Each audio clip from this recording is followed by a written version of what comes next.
Good afternoon, everyone.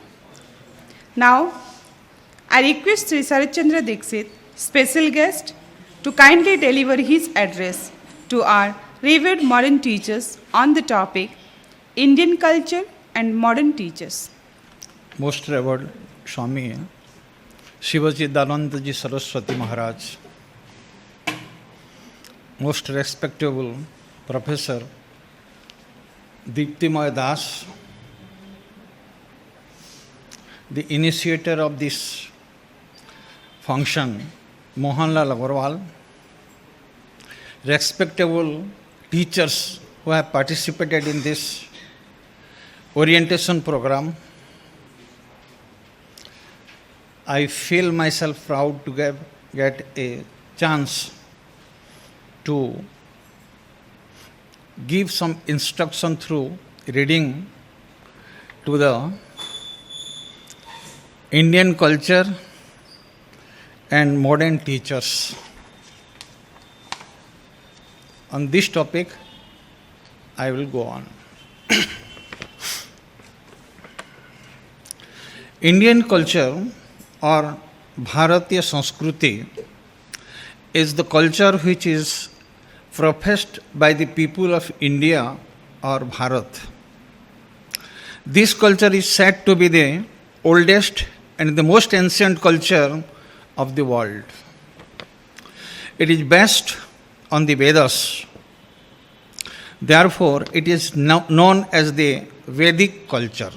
The Vedas are the oldest and the most ancient scripture of the world.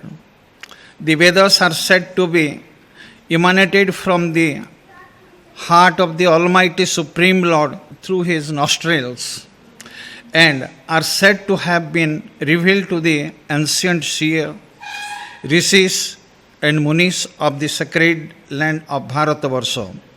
Nobody knows when the Vedas have so emanated. The Vedas are therefore said to be the eternal scripture of the world, and hence Indian culture or Bharatiya Sanskriti is called the eternal culture or Sanatana Sanskriti of the world. The people of India or Bharat have been following and practicing this culture since time immemorial. The Hindus, who constitute the vast majority of people of India or Bharat, have been adopting and following Indian culture. Therefore, Indian culture is also known as Hindu culture. Indian culture is a great culture of the world. It is very rich with many most valuable principles and practices. Some of the most important principles are four great goals, Purusartha Chatushtaya, of human life. For example, dharma or ethical value, artha or economic value, kama or vital value, and moksha or the spiritual value. Then, four stages or ashram chatushtaya of human life. Brahmacharya ashram or the student life, grihasthashram or householder's life, vanaprasthashram or retired life, and sannyas ashram or renounced life. Four classes, varna chatushtaya, of people in the society. Brahman class, Kshatriya class, Vaishya class, and Sudra class. Law of action, Kamaphala Siddhanta, and doctrine of rebirth, Punarjanma Siddhanta, as regard valuable practice of Indian culture. There are numerous observations, rites, rituals, festival, ceremonies, customs, tradition, which are observed in the day-to-day life of the people. One most important practice of Indian culture is Shohala Sanskar, or 16 rites which are performed at various stages during entire human life, commencing from birth or even before birth, up to death. Indian culture, with its various principles and practices, marvelously envisage a well-structured, well-balanced, purposeful, and complete human life upon this earth plane. It provides for a systematic and gradual transformation of human being from their animalistic nature to the divine nature and ascent of human being towards the perfection. This leads to living an ideal and successful human life, both materially prosperous life as well as spiritually peaceful life. Indian culture attaches highest priority to religious pursuit, dharma, and spiritual pursuit, that is adhyatma. Religion or dharma guides as and govern all the activities of the day-to-day lives of the people of India and is accepted as the foundational and the fundamental great goal of ideal human life. And spirituality or the adhyatmikata is regarded as the supreme great goal of ideal human life. However, Indian culture does not neglect economic pursuit or material prosperity, artha, and vital pursuit or the worldly desires, kamo. Rather, it accords due place to both these great goals of ideal human life. In this manner, Indian culture provides for achievement of all the four great goals of ideal human life. Thus, Indian culture confer both true material prosperity as well as spiritual peace in the life of its follower. Further, the follower of Indian cultures believe in common fatherhood, one God, though known in different names in the different religions, and universal brotherhood of all human beings, irrespective of their caste, creed, color, sect, nationality, religion, faith, etc. And therefore they see the whole universe as one family, as Vasudhaiva Kutumbakam.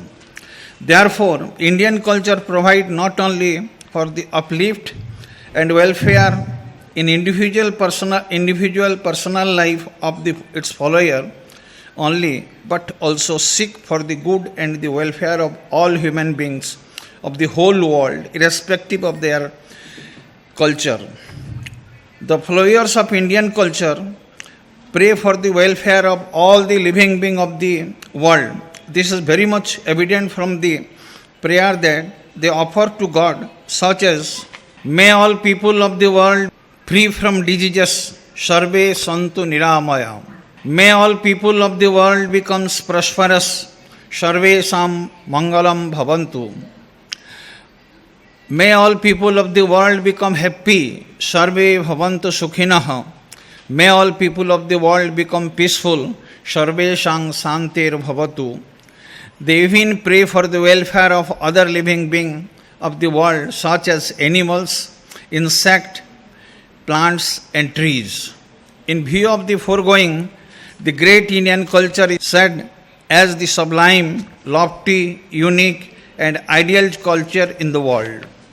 In view of the greatness of the and loftiness of the Indian culture, even the Western philosophers and thinkers profoundly praise and speak high of Indian culture, and many Western and peoples belonging to other cultures are also following and practicing Indian culture. But most unfortunately, the vast majority of us, we people, the modern Indian, are not following and not practicing our own Indian culture, which is meant for us.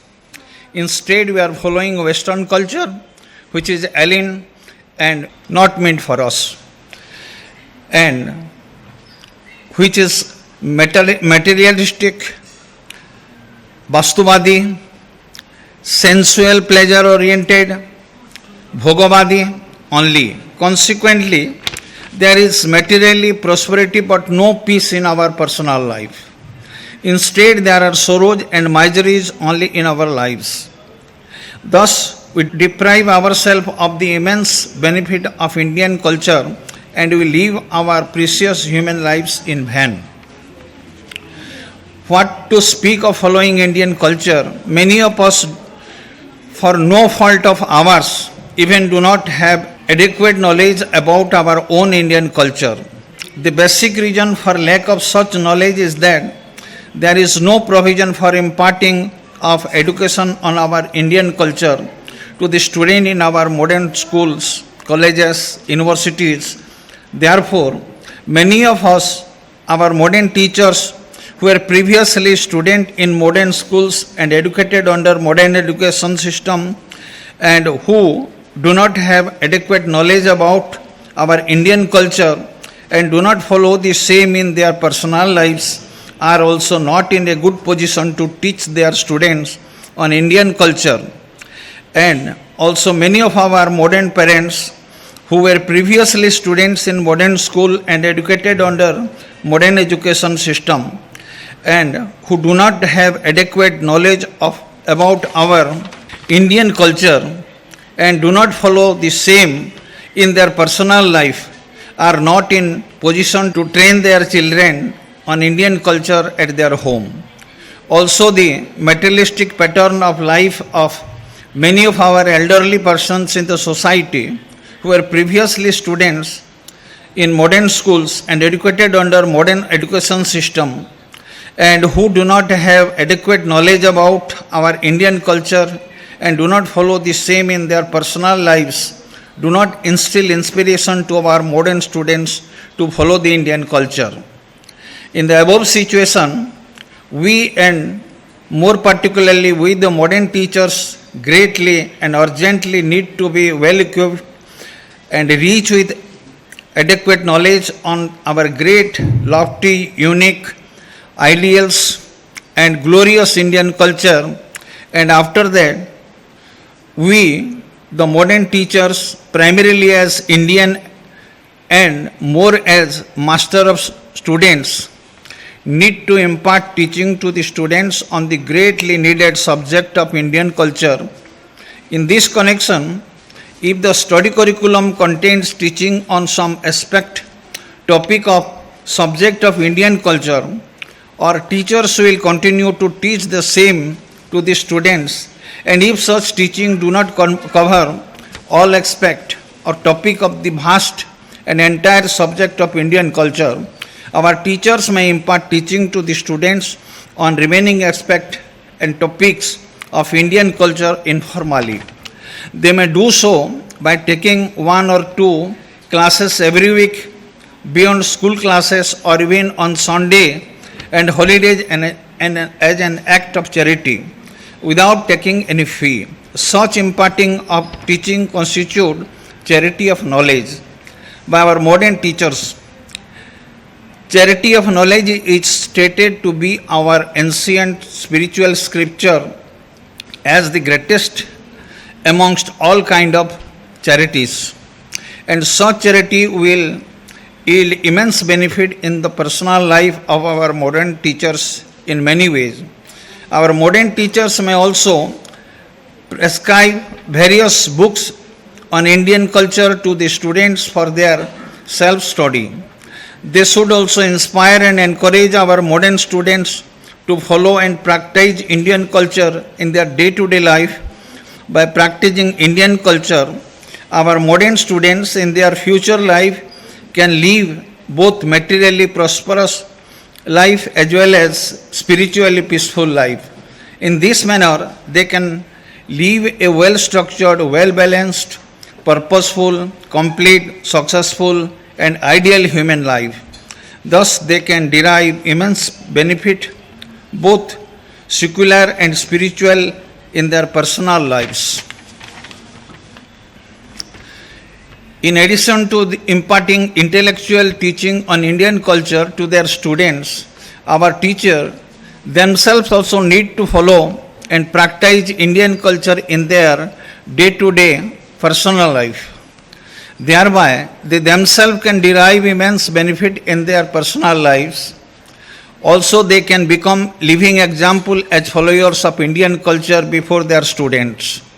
Students usually observe the manners and conduct of their teachers and their pattern of life, draw inspiration from the same, and imitate the same in their personal life. Thus, the manners, conduct, and pattern of the life of teachers who follow Indian culture can exert great inspiration, encouraging positive and effective influences on their students, and can inspire and encourage them to follow and practice Indian culture in their personal lives. This is therefore extremely important.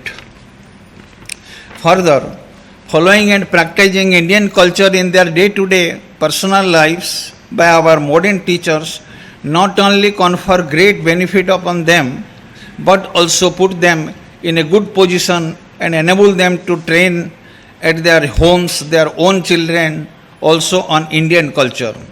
Thereby, their children can also derive immense benefit to their future lives.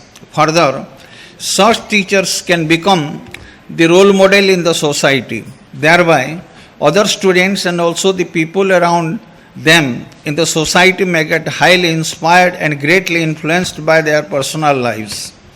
And they may also be inspired and encouraged to follow and practice Indian culture in their personal lives, and thereby they can also derive great benefit in their personal lives. As a sequel to this above, the entire society and the whole nation can derive great benefit. In view of the foregoing, it is most earnestly suggested that our modern teachers may kindly get themselves well equipped and rich with adequate knowledge on our great, lofty, unique, ideal, and glorious Indian culture, practice the same in their own personal life, and impart teaching on the same to their student, both formally as part of the study curriculum as well as informally as an act of charity of knowledge, the greatest amongst all kind of the charities. Thank you all. Thank you very much, sir.